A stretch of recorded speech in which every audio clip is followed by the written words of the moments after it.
Can you believe our head coach just publicly blasted his own players for their practice habits? But hold on. This is just the beginning of a week shaking Hollis Hall's foundations like we haven't seen in years. As Ben Johnson points fingers at the team's preparation after that humiliating 0-2. There's a safety begging on social media to be allowed to do their job, sending desperate messages echoing through the football world. And to top it off, our ex-coach in Dallas is about to lose another job for his absolutely pathetic defense, being shredded by veteran quarterbacks. 3 nuclear bombs about to explode in the next few minutes that every Bears fan needs to know right now to understand where this team is headed. Stay until the end, because the third news will leave you completely speechless and could forever change how we view not just this season, but the future of this franchise. Smash that like button if you're a true Bear who's suffered with this team for decades, and don't miss a single second of this information explosion that's going to define the direction of the upcoming months in Chicago. The biggest bombshell this week at Hollis Hall comes directly from Ben Johnson. And I'll tell you this, folks, when your own coach blasts you publicly after just 2 weeks into the season, you know things aren't just bad, they're at a crisis level few teams experience this early in a new era. Can you believe Johnson outright said the team's practice habits still don't reflect those of a championship caliber team? For the love of Walter Payton.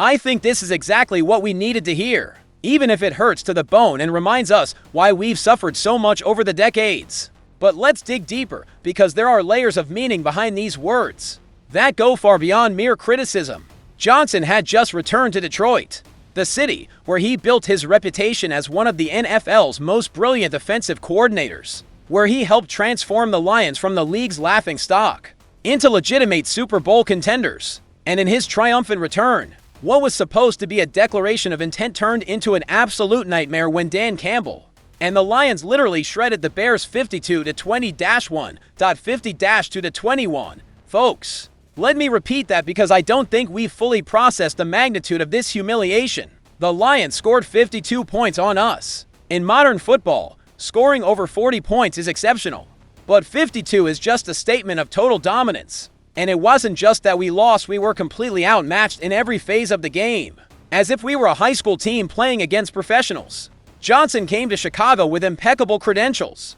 This man took Detroit's offense, which had been a joke for decades, and turned it into an unstoppable machine that reached the conference final.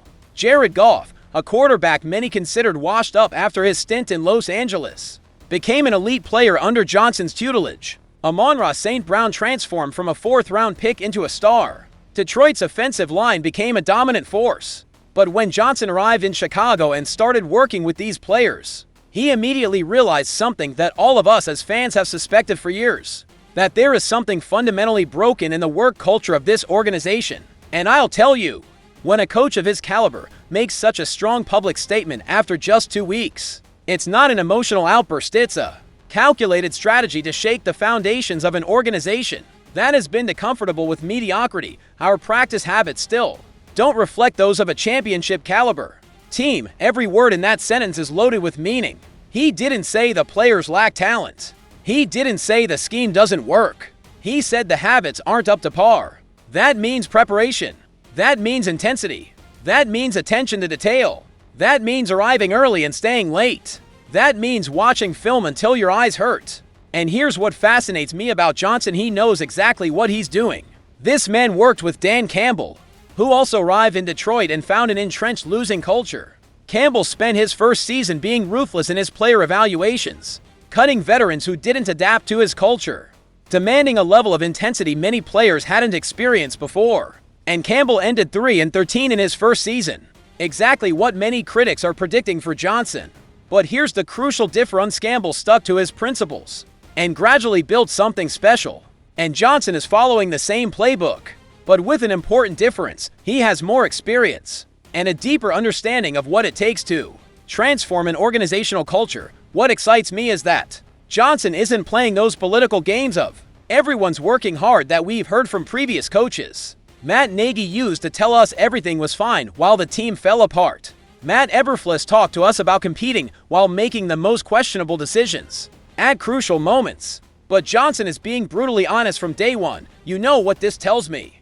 That Johnson sees real potential in this roster, but he also sees that this potential is being wasted by bad habits.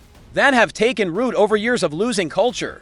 A coach doesn't make such strong public statements unless they genuinely believe they can fix the problem, and let's talk about the timing of these statements. Johnson could have waited until later in the season to make these comments. He could have kept the criticism private, but he chose to make it public after just 2 games because he's sending a message not only to the current players, but to the entire organization from the front office to the practice teams that the standards have fundamentally changed. The reality is that Johnson inherited most of these players from previous regimes. He didn't have the opportunity to mold this roster from scratch as a new coach ideally would, but he's now in the process of evaluating who can adapt to his system and who cannot. And these public statements are part of that evaluation process.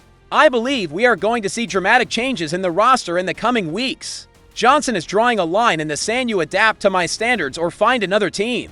And while that may be painful in the short term, it's exactly what this organization has needed for decades. But while Johnson is calling out the whole team for their practice habits, there's one player practically begging on social media to be allowed to do their job.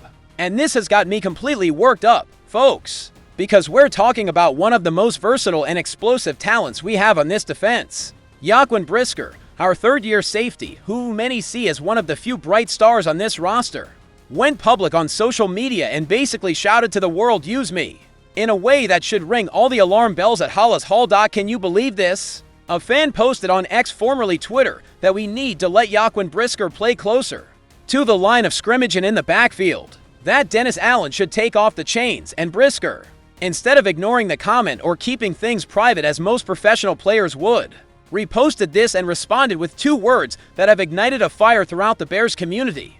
Facts, use me. I can't believe we have to beg for them to use one of our best defensive players. But let's delve into why this is so significant and why it should deeply concern us. About Dennis Allen's direction as defensive coordinator. Brisker isn't just any player expressing frustration. We're talking about a safety who was selected in the 2nd round of the 2022 draft, who has consistently shown that he can impact the game in multiple ways, and who represents exactly the kind of versatility modern defenses need to succeed.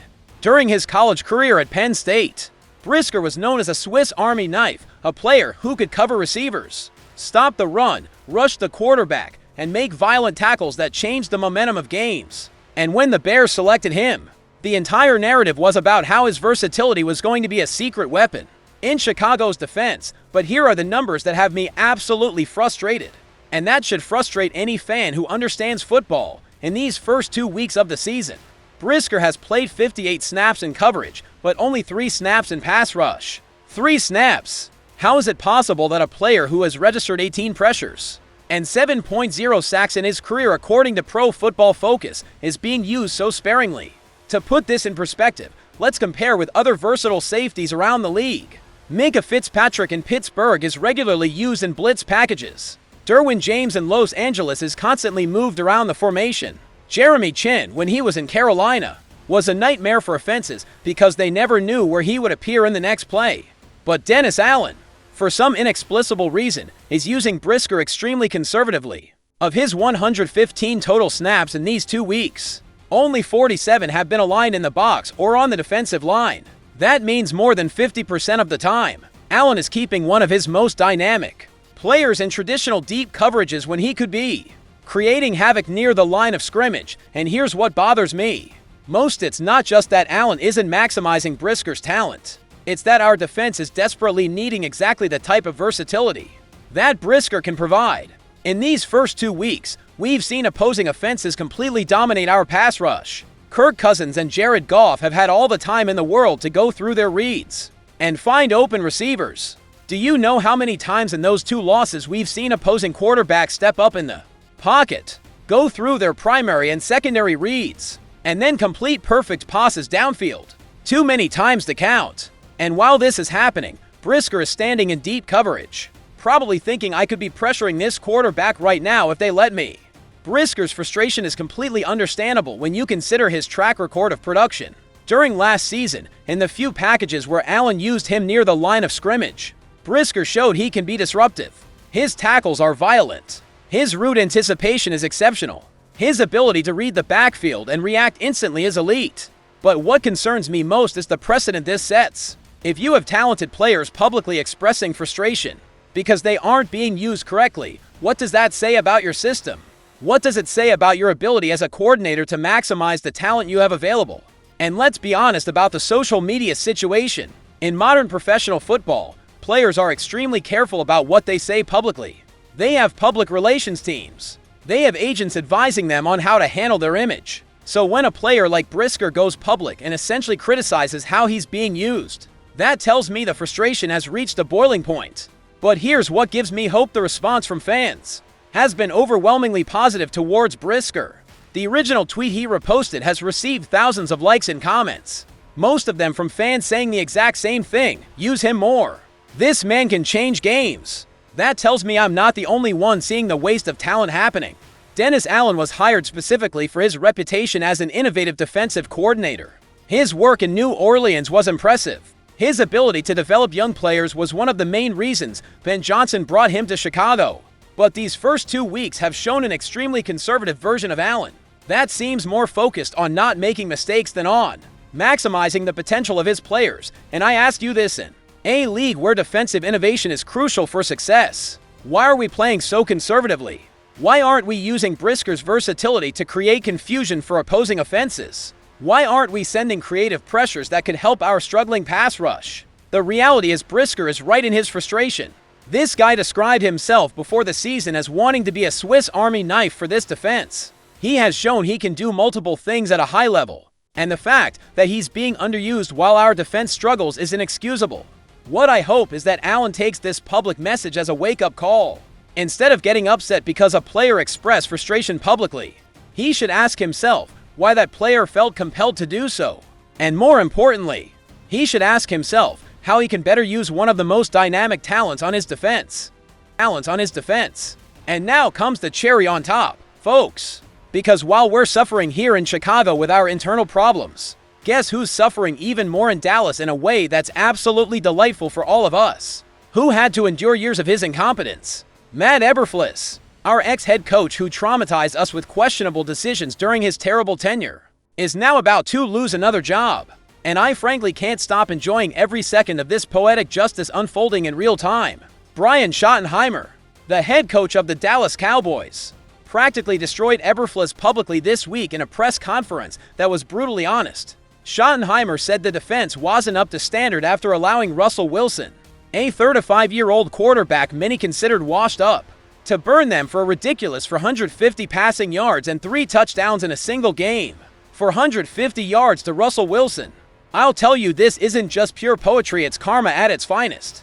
But let's fully analyze what's happening in Dallas, because there are layers of incompetence here that go way beyond one bad game. The Cowboys have allowed 61 points in their first 2 games of the season under Eberflus' defensive coordination. To put that in perspective, there are high school teams that have allowed fewer points per game.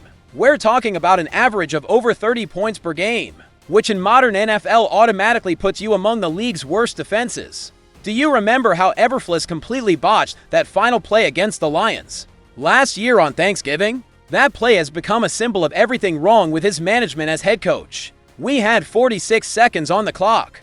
We were on Detroit's 25-yard line with a real chance to win the game in regulation. And this strategy genius didn't call timeout.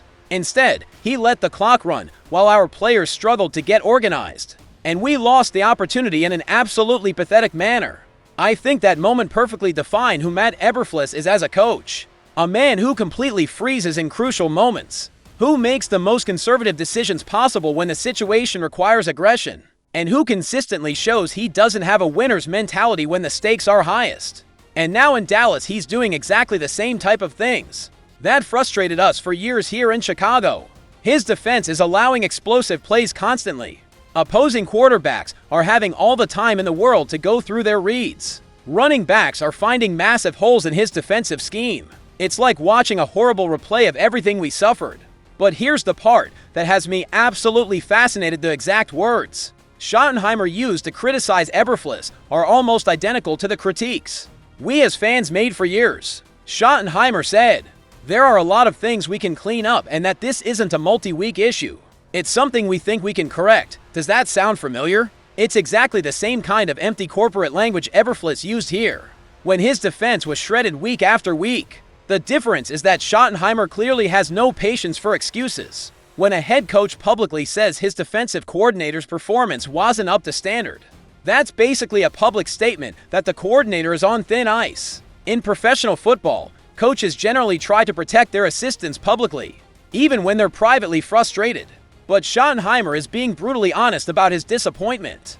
And let's specifically analyze what happened in that game against Russell Wilson, because it's absolutely incredible.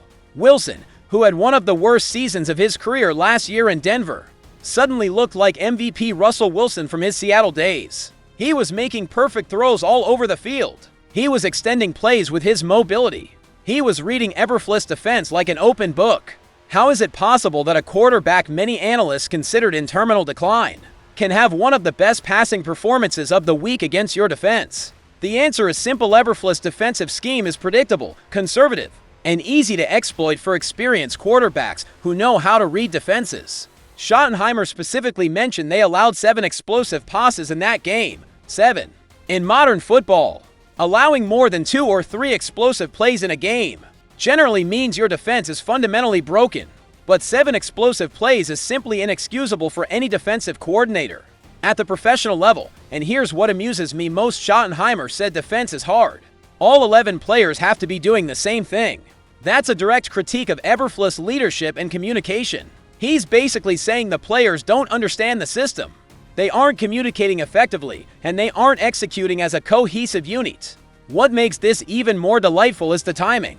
This week, the Cowboys play against us, the Chicago Bears. Eberflus will have the opportunity to face the team that fired him, and he'll do it from a position of absolute weakness. His defense is allowing over 30 points per game.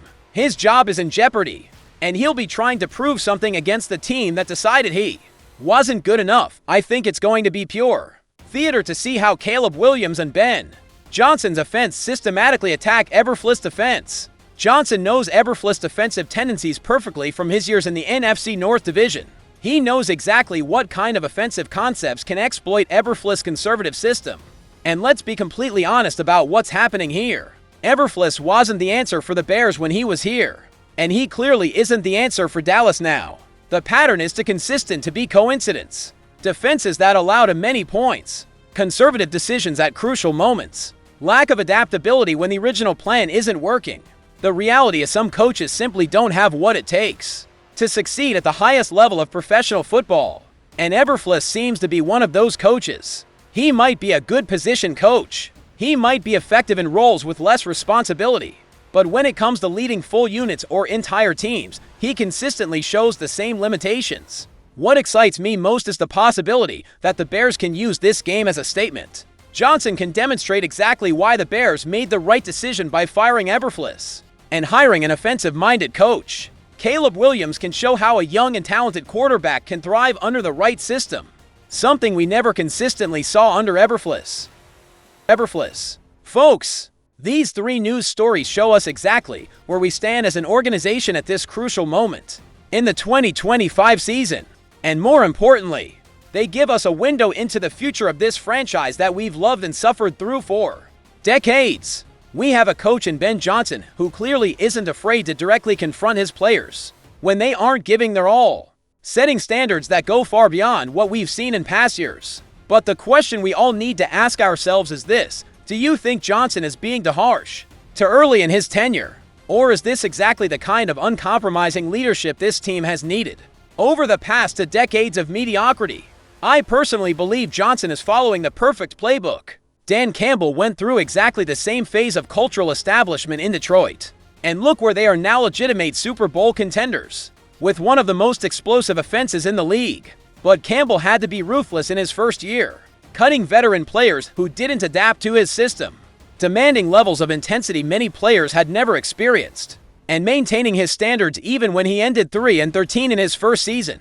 The difference is that Johnson has more experience coordinating elite offenses, has a deeper understanding of what it takes to develop young quarterbacks like Caleb Williams, and has immediate credibility because the players know he just came from one of the league's most successful teams. When Johnson criticizes practice habits, he's not a desperate coach trying to save his job. He's an established coach sharing wisdom from a winning organization. Then we have the situation with Joaquin Brisker, which represents something much bigger than one player expressing frustration on social media. We're seeing genuine elite talent begging for more opportunities, while our defense crumbles week after week. And this makes me ask, should Dennis Allen immediately listen to Brisker and start using more aggressive packages that maximize his versatility?